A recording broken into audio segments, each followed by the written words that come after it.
Malopchinilkin titesh talaklilesh, hachkimakinwol yanilentawetelesh waye ti Facebook, konesh paktik kukuchu tulaklilob, tin kasik lechan masewal tsikba, tin tasik titesh. Incabae, Ángel Zulú.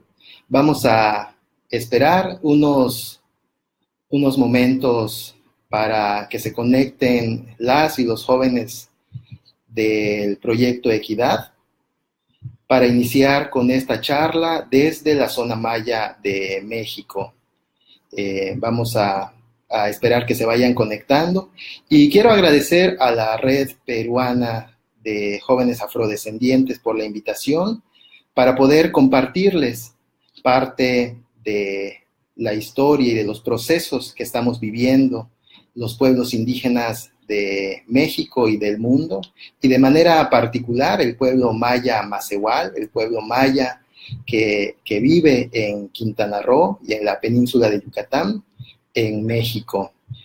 Saludo desde estas tierras mayas a los más de 50 pueblos indígenas del Perú. Saludo a las y a los jóvenes que participan en el proyecto Equidad, en este proyecto de fortalecimiento de liderazgo. Y pues estoy muy contento de estar con todos ustedes. Les envío un cálido abrazo desde el pueblo maya de México. Y bueno, vamos a iniciar con esta charla en unos instantes, en unos segundos más.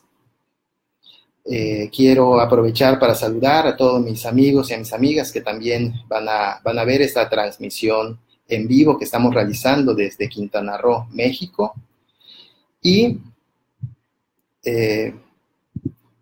compartirles que es para mí un gusto, un placer y un honor poder charlar con todos ustedes. Vamos a esperar unos segundos más para dar inicio con esta breve charla que vamos a tener desde México. Vamos a esperar las indicaciones para poder iniciar.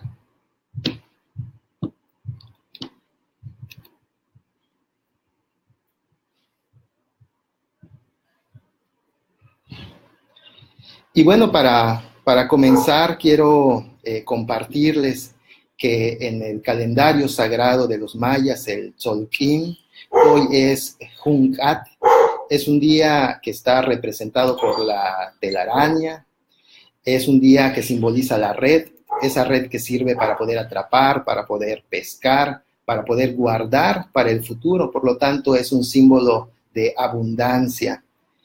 Agradezco la energía de nuestros abuelos y de nuestras abuelas, de nuestros ancestros, de nuestras ancestras, esa energía que se hace sentir en este día. Y quiero también pedir permiso a todos mis ancestros para poder compartir con todos ustedes esta charla sobre nuestro pueblo maya.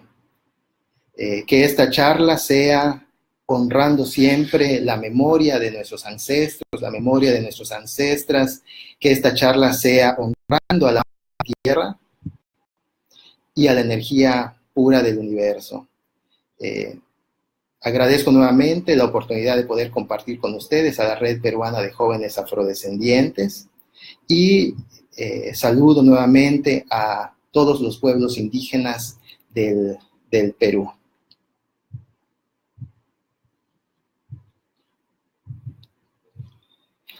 Y bueno, quiero hablarles de los mayas de esta tierra.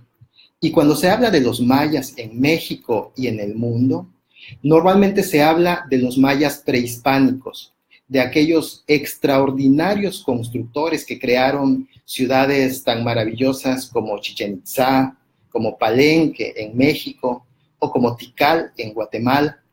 Se habla de los señores del tiempo, aquellos que crearon los calendarios, como el calendario sagrado, el Tzolk'in, o el calendario Hab, que es el calendario agrícola, o la cuenta larga tan difundida en el 2012 a propósito del Oxlajumbactún, el 13 Bactún.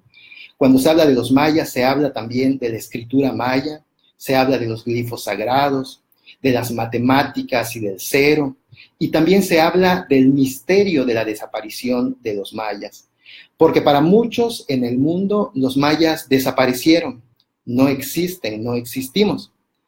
Cuando vienen muchos visitantes a México, muchos turistas y quieren conocer el mundo maya, se encuentran complejos turísticos en ciudades como Cancún, que es una de las más importantes de Latinoamérica en materia de turismo, y se encuentran una infinidad de elementos alusivos a los mayas, en edificios, en parques temáticos, en ceremonias, en souvenirs, visitas a los centros arqueológicos, las antiguas ciudades de los mayas, y existe una admiración por todo lo maya, pero sobre todo por lo maya del pasado.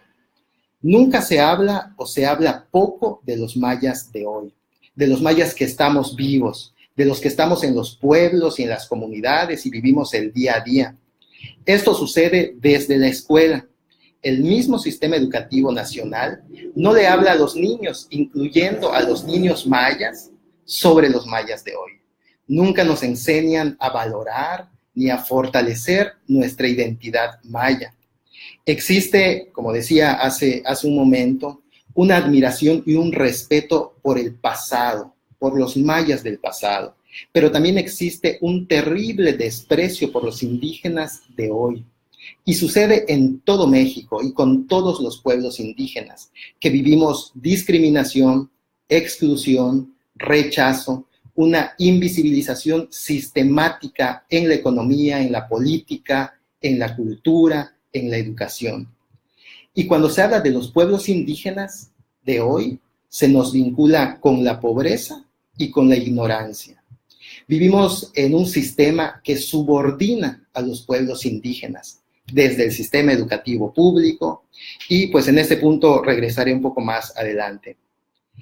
Yo quiero hablarles desde donde personalmente me sitúo en el tema, el lugar en el que vivo, desde donde miro al pueblo maya. Yo soy maya, vivo en una comunidad maya y procuro no estudiar o investigar al pueblo maya o los temas mayas a pesar de mi formación académica, sino que prefiero vivir los procesos desde dentro de mí, por lo que les voy a hablar desde mi propio sentir. El pueblo maya es una cultura viva. Hablamos la lengua maya, el mayatán, en la península de Yucatán, en México. Realizamos ceremonias, realizamos rituales en torno a la siembra, en torno a la milpa. Vivimos una relación sagrada con la naturaleza y con todo nuestro entorno. Nuestros abuelos y abuelas son portadores y guardianes de una sabiduría ancestral sobre medicina, sobre la naturaleza, sobre el maíz, sobre la energía de la tierra.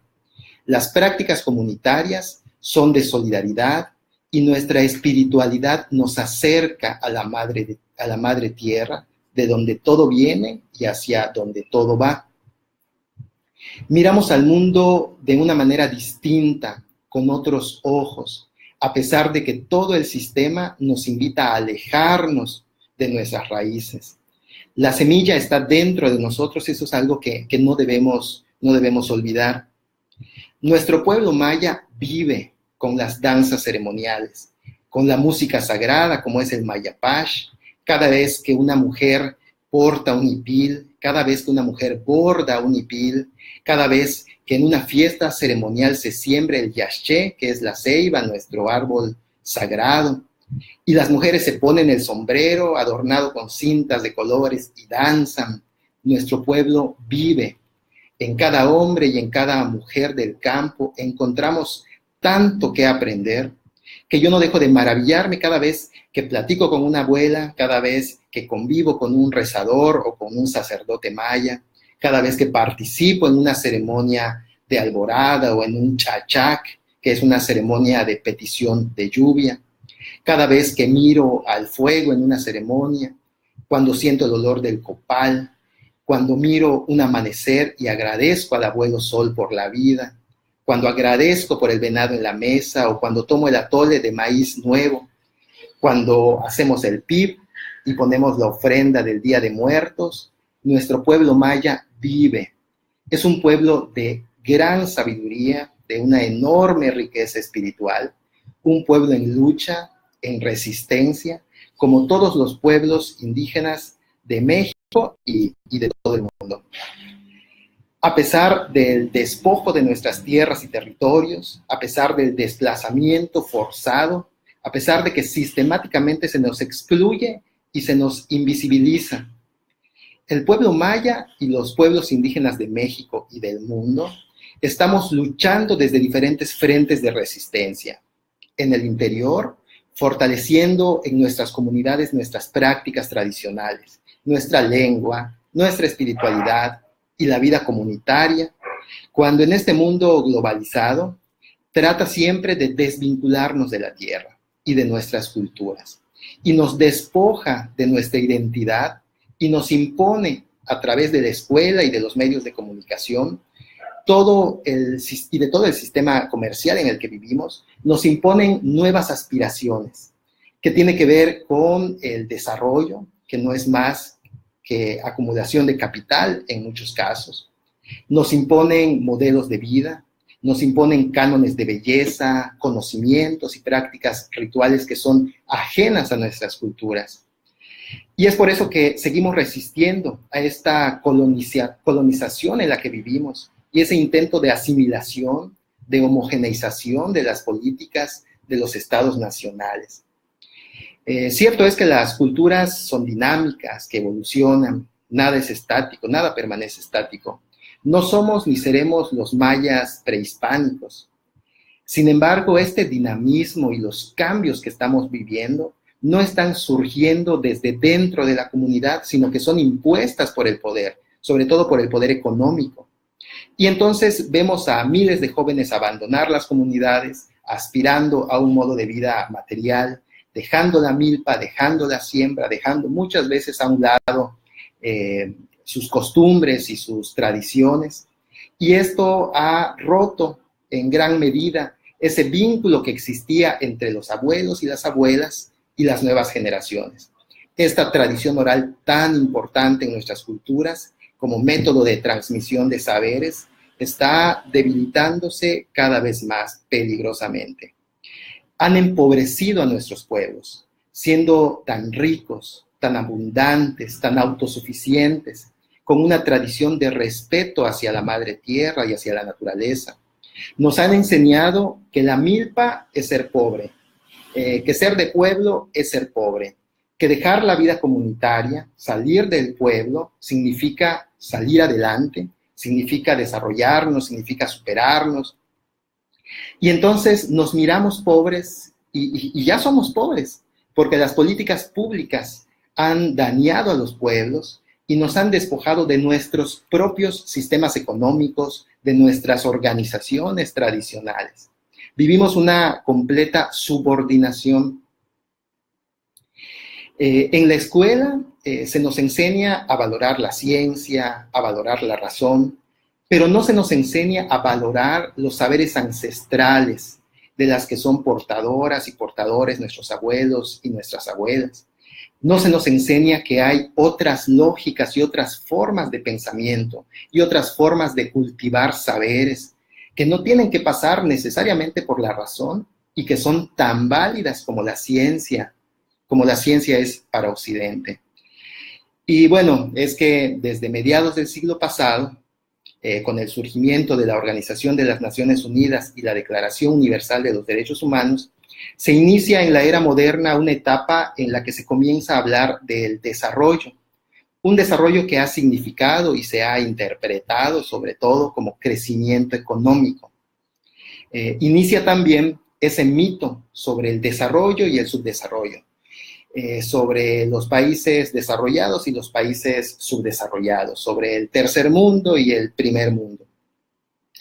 Y con esto surge esa aspiración de que los países subdesarrollados o del tercer mundo podríamos alcanzar el desarrollo a través de un proceso de modernización. Desde luego que este proceso de modernización es bajo el modelo liberal occidental que excluye toda forma de pensamiento, excluye toda cosmovisión que es distinta, entre ellas las cosmovisiones de los pueblos indígenas.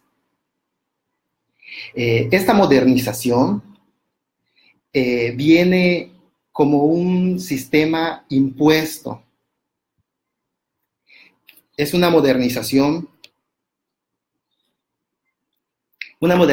que comienza a aparecer en todos los discursos de los políticos, de los gobernantes, en las políticas públicas, en las universidades, y se instauró y se impuso como pues, el modelo hegemónico, con la idea de que la modernización basada en el libre mercado, en la democracia representativa, en los derechos humanos individuales y sobre todo en la productividad, podría llevarnos a este tan aspirado desarrollo. Y en ese paquete entramos los pueblos indígenas. Entonces se comienza a hablar de la competitividad, que es lo que se enseña en las escuelas, se exacerba el individualismo, se nos enseña que tienes que ser competitivo, mejor que el otro. No importa cómo le vaya al otro mientras tú seas productivo, mientras puedas acumular más. Y esta forma de pensar, sobre todo en los ambientes empresariales, es terriblemente egoísta y poco consciente de la colectividad, del bien común, del bienestar social del conjunto. Los resultados son los que todos ya conocemos: racismo, agotamiento de los recursos naturales, población marginada y excluida, una gran desigualdad que se genera como producto de la acumulación del capital. Y es aquí donde vuelvo nuevamente al sistema educativo. La escuela a donde van los niños y las niñas y los jóvenes indígenas, se les enseña a aspirar a un mundo de desarrollo que no se parece en nada al pensamiento de nuestros pueblos originarios. Un pensamiento que está basado en la colectividad y en el bienestar común. Tenemos entonces que resistir desde adentro, desde abajo, desde lo comunitario y desde lo local, desde cada uno de nosotros mismos, con la música, con la poesía, con la fotografía, con el arte en general y con nuestra vida cotidiana. Fortalecer desde el interior, fortalecernos espiritualmente. Y esto pues también es parte de ese activismo político que realizamos los pueblos indígenas. Existen también otros frentes de lucha en el ámbito nacional con el Estado, en el ámbito internacional con los diferentes organismos internacionales.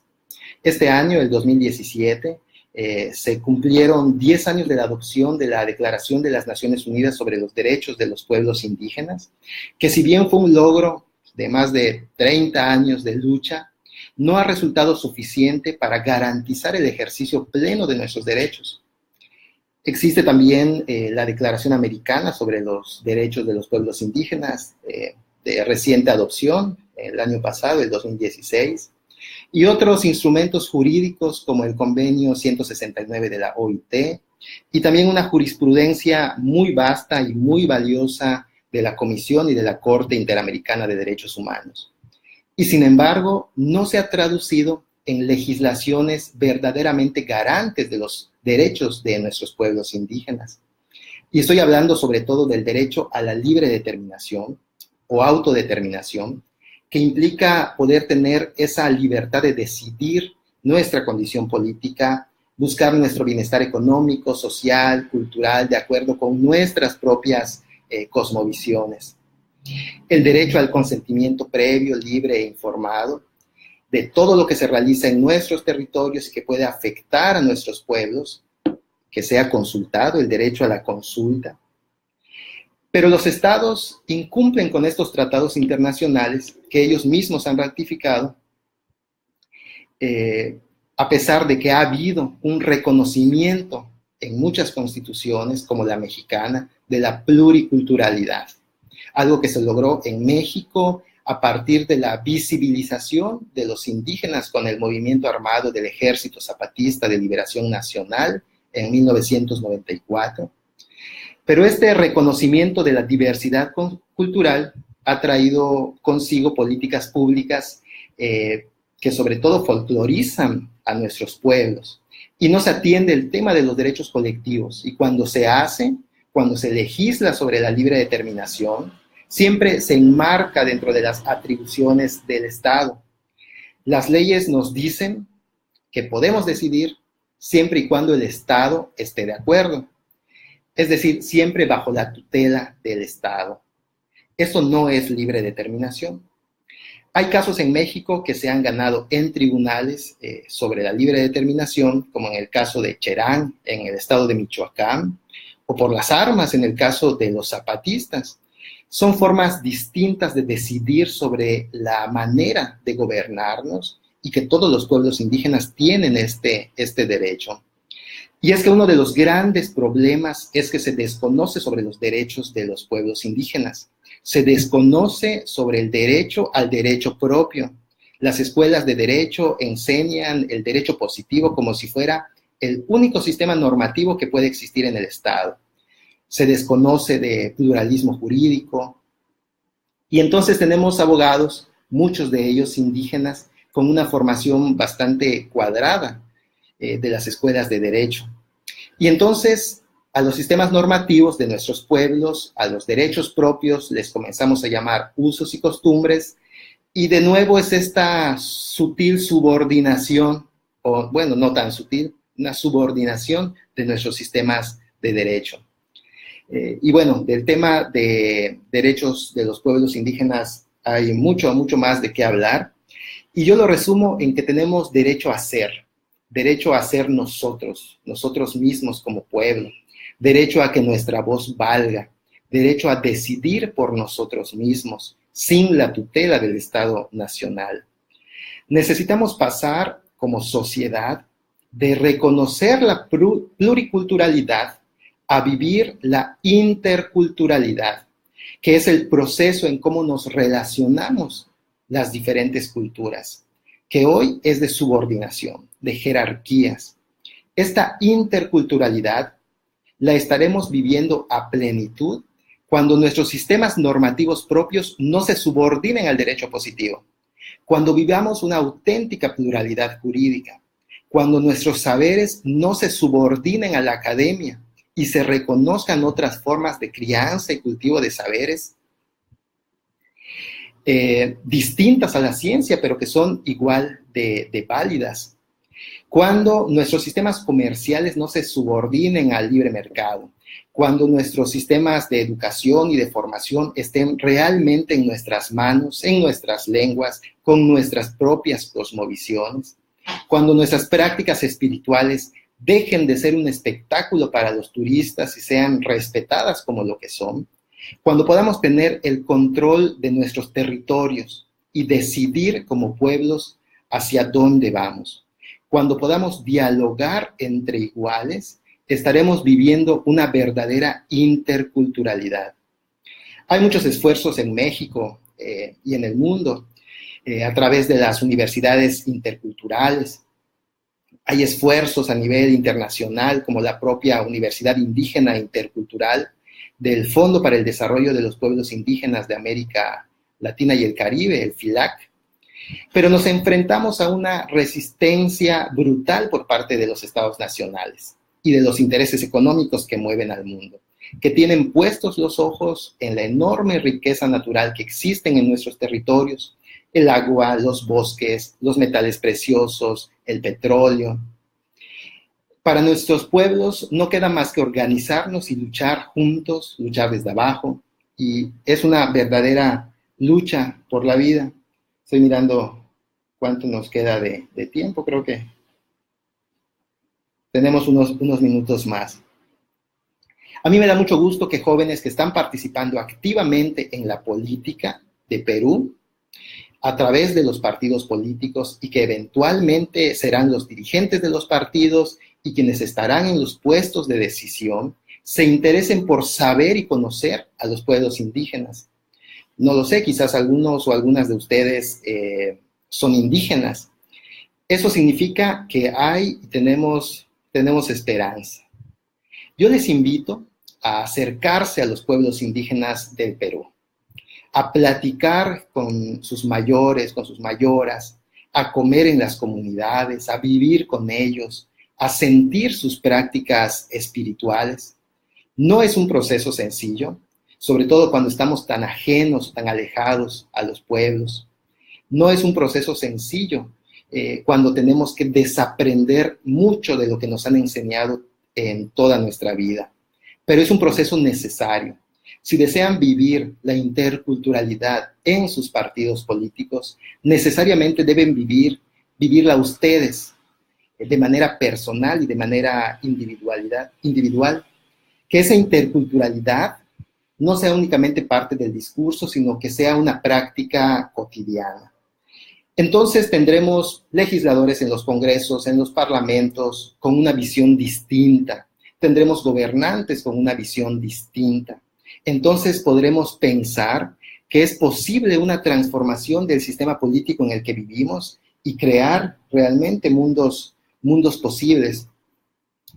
Quiero compartirles que en el 2018 en México tendremos elecciones presidenciales. Por primera vez una mujer indígena es aspirante a la candidatura presidencial. Una mujer que representa a los pueblos indígenas organizados a través del Congreso Nacional Indígena, que han elegido un Consejo Indígena de Gobierno y a una vocera, María de Jesús Patricio Martínez, que es una mujer nahua, médica tradicional, y que recorre el país llevando la palabra de nuestros pueblos indígenas. Una mujer que no representa un partido, que no pertenece a un partido político, que no se nombra candidata y que no quiere el poder, y que es simplemente una vocera y una representante de nuestros pueblos. Su propuesta no es un plan de acción para el gobierno nacional, sino una invitación a la organización de los pueblos desde abajo, y que independientemente de lo que suceda, si se logra o no se logra la candidatura, se seguirá en la lucha junto con todos los pueblos indígenas del país. Les invito a conocer su palabra, a escuchar su mensaje, y pues esta invitación es para todos mis amigos y mis amigas que nos están viendo y escuchando en México. Y bueno, para ir cerrando esta conversación, quiero hablarles del título de esta ponencia, el Camino Blanco del Pueblo Maya, y que representa ese camino por el que transitan nuestras abuelas y nuestros abuelos, ese camino de comunidad, ese camino en donde la espiritualidad está presente a través de nuestra relación con la naturaleza, a través de nuestra relación con el maíz, con la milpa, a través de nuestra relación con la tierra, y que el SACB representa nuestro buen vivir, representa nuestra salud como pueblo, y que el día de hoy les vengo a compartir que desde estas tierras estamos en distintos procesos de fortalecimiento de jóvenes, de niños y de diferentes actores dentro de nuestro pueblo, pues para seguir viviendo como mayas y sintiendo como mayas. Les agradezco muchísimo su atención y con esto voy cerrando esta charla. Vamos a ir viendo los comentarios, vamos a dar paso a unos minutos para interactuar, para leer los mensajes que han estado dejando. Y por aquí, pues, nos dicen que México es un país muy rico en sus tradiciones. Es real, es un país verdaderamente rico, pluricultural, con una riqueza natural y cultural muy, muy importante. Por aquí nos comentan que existe mucha similitud entre peruanos y mexicanos. Nos lo comenta Carmen Lucía Castro Candelario. Dice que el racismo es lo más denigrante, que cómo le cuesta a muchas personas, que todos los seres iguales, y que el color de la piel no nos hace diferentes. Y es verdad, el racismo está presente en nuestros estados, en nuestros pueblos, y realmente tenemos que hacer un cambio de conciencias y comenzar con nosotros, comenzar con nuestros niños, con nuestros hijos, con nuestros sobrinos, para que no permee ese racismo dentro de nosotros. Por aquí nos dicen, por aquí, a ver, déjenme ver otros comentarios, que no los alcanzo a ver.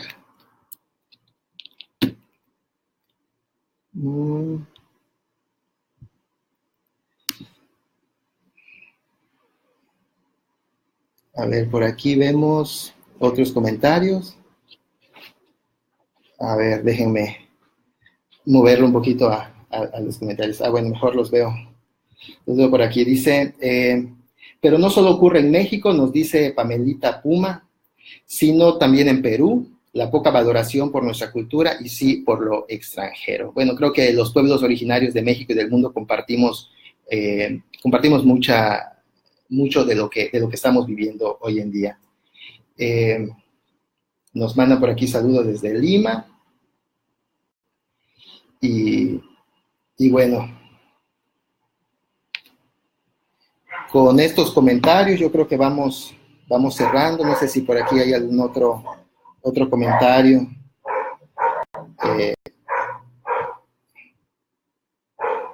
Y bueno, por aquí alguien nos está preguntando un poco más sobre la candidatura y la plataforma indígena.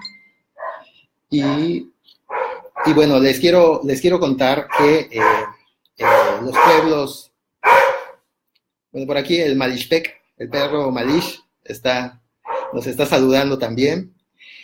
Y les decía que hablando de la candidatura o de la aspiración a la candidatura presidencial de María de Jesús Patricio Martínez, es un proceso que se viene generando desde hace muchísimos años. El Congreso Nacional Indígena celebra 21 años de formación. Otras organizaciones nacionales, como la Coordinadora Nacional de Mujeres Indígenas, tiene 20 años de existencia. Son luchas que tienen muchos años de haber iniciado, muchos procesos y muchos obstáculos, pero también muchos logros. Entonces, esta propuesta de María de Jesús Patricio como vocera de un Consejo Indígena de Gobierno, que es el consejo el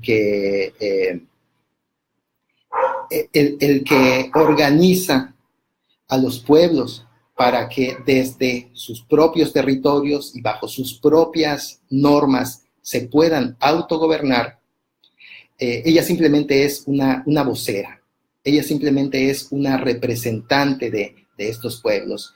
La idea es romper con todo lo viciado de los procesos electorales en México. La idea es participar en este proceso electoral del 2018, pero esta participación no es el objetivo fundamental, ni es el objetivo final, ni es llegar a la presidencia, ni es ocupar esa silla presidencial, sino es plantarnos en este proceso electoral para que haya una visibilización de todos los problemas que estamos viviendo los pueblos indígenas en México. No es una propuesta que surgió de la noche a la mañana, es una propuesta que nació desde hace muchísimos años y que en estos momentos está recorriendo todo el país y que en estos momentos, aprovechando esta coyuntura electoral, está teniendo visibilización en los medios, en las redes, con los jóvenes, en las universidades, y se trata de llevar este mensaje de nuestros pueblos, se trata de visibilizar toda la situación que estamos viviendo y que hace un momento les comenté de una manera muy general, pero que es gravísima las desapariciones, los asesinatos, los despojos, los desplazamientos forzados, y que necesita conocerse por el pueblo de México. Vamos a ver si por aquí hay algún otro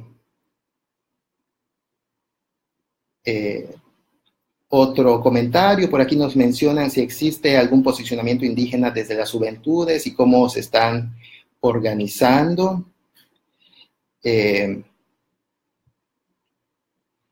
Y bueno, existe existen muchos procesos de organización desde las juventudes, desde, por ejemplo, la Coordinadora Nacional de Mujeres Indígenas, que tiene una plataforma de mujeres jóvenes con una formación en liderazgo, con una formación que les permite también aportar lo que las juventudes tienen que aportar en estos procesos de posicionamiento indígena. Yo creo que hay un movimiento muy grande que se está gestando en todo México y que desde luego parte de este posicionamiento es el que les he compartido.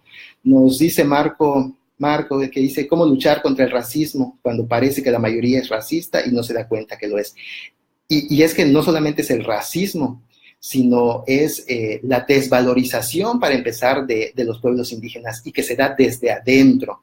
Lo vemos con nuestros niños mayas, con nuestros niños indígenas, que desde los 3 años, desde que están en preescolar, ya tienen una visión de qué es lo bueno, qué es lo mejor, hacia dónde deben ir, qué es lo que vale, qué es lo que no vale, cuáles son sus aspiraciones. Y eso es algo que se empieza a instaurar desde los niños. Y creo que nuestra lucha contra el racismo y nuestra lucha contra esta desvalorización tiene que empezar también desde la niñez y desde nosotros mismos. Empezar a desaprender todos estos procesos de lo que nos han llenado la cabeza durante toda nuestra formación, desaprender, volver a acercarnos desde una mirada diferente a los pueblos, a nuestras abuelas, a nuestros abuelos, a nuestra propia casa, volver a descubrir la enorme sabiduría, volver a revalorar todo lo importante que es,